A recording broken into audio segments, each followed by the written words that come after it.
Welcome back to the Division 2. In this video I want to go through a couple of talents that you absolutely need to be using if you are wanting to increase your damage. When I say damage, I don't mean through a DPS build, although there are a couple that I can tell you that will increase your damage for a DPS build. If we go into the Recal library and we go over to the talents, you have combined arms. Shooting an enemy increases total skill damage by 25% for 3 seconds. That's for a skill build as well, obviously. I believe that goes up to 30% if you have it perfect.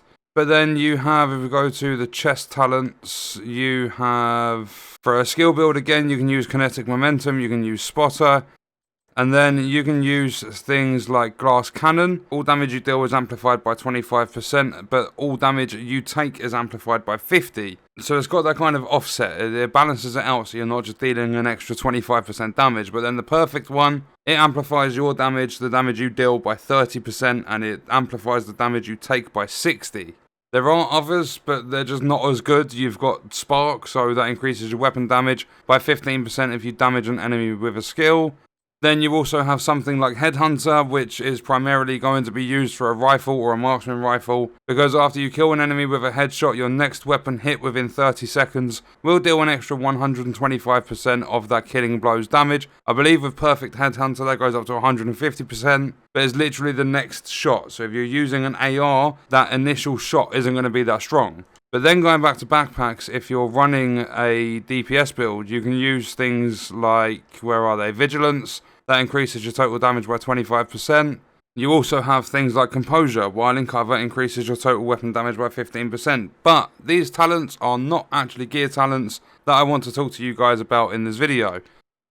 If we back out of the library quickly and we go into my skill build, the Mechanical Animal, this is the first one, but with this one, you don't necessarily need to run the Mechanical Animal. You can run a different assault rifle. Future Perfection. Weapon kills will grant +1 skill tier for 19 seconds, and it stacks up to 3 times. So if you're dealing a decent amount of damage, even on a DPS build, you can build up an extra 3 skill tier, but it doesn't last too long. Weapon kills at skill tier 6 will grant Overcharge, which is what I use it for, but obviously Overcharge, they never gave us enough time with that. You only get it for 15 seconds, and the cooldown is 90. So you literally get Overcharge for 15 seconds and you have to wait 1.5 minutes for that to cool down so you can proc it again. The reason I say you don't need to worry too much about this, especially if you're running a skill tier 6 build, is because weapon kills will grant +1 skill tier for 19 seconds. If you are at skill tier 6 and you're getting Overcharge for 15 seconds, the standard variant, just Future Perfect,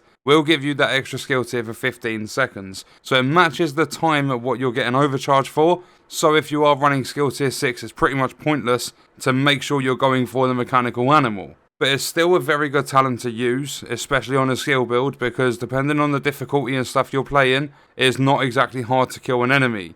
So you'll be able to get that Overcharge every 90 seconds. But then the most important one, and I would definitely recommend going for the named gun, is the Harmony. I have incredibly low crit damage on this, but I haven't found another one since, and I mean I could actually recalibrate that one up. But you have Perfectly In Sync.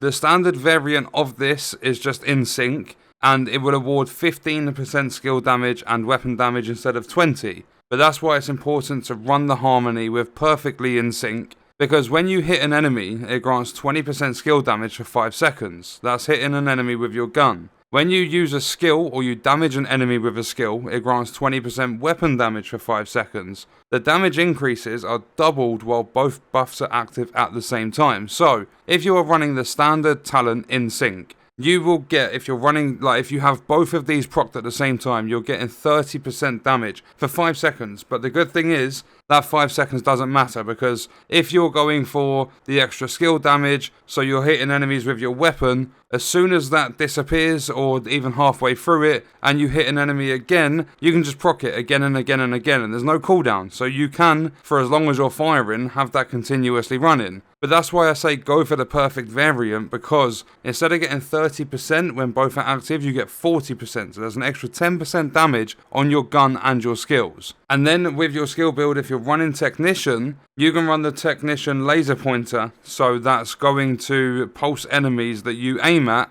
And then if you have the talent Spotter on your chest, that's the enemy pulsed. Spotter gives you 15% extra, and then I mean, even if you wanted to run the actual pulse skill, and you've got that skill tier 6, when that goes to overcharge, everyone in your team gets extra amplified damage. So there are multiple ways you can run it, but just make sure that especially if you're running a skill build, you are using either the mechanical animal or just the future perfect talent, and make sure you've got that perfectly in sync on the harmony, because it's so much extra damage, it is unbelievable. But on that note, I'm going to leave the video there. If you have any tips of things you can use to get extra damage out of your builds, then let everyone know in the comments. Another thing as well, I know a lot of players are scared to run glass cannon because you are so squishy in this game. Like, armor and survivability don't really, they don't have such a big effect. Like, they don't have anywhere near a big effect as what they should.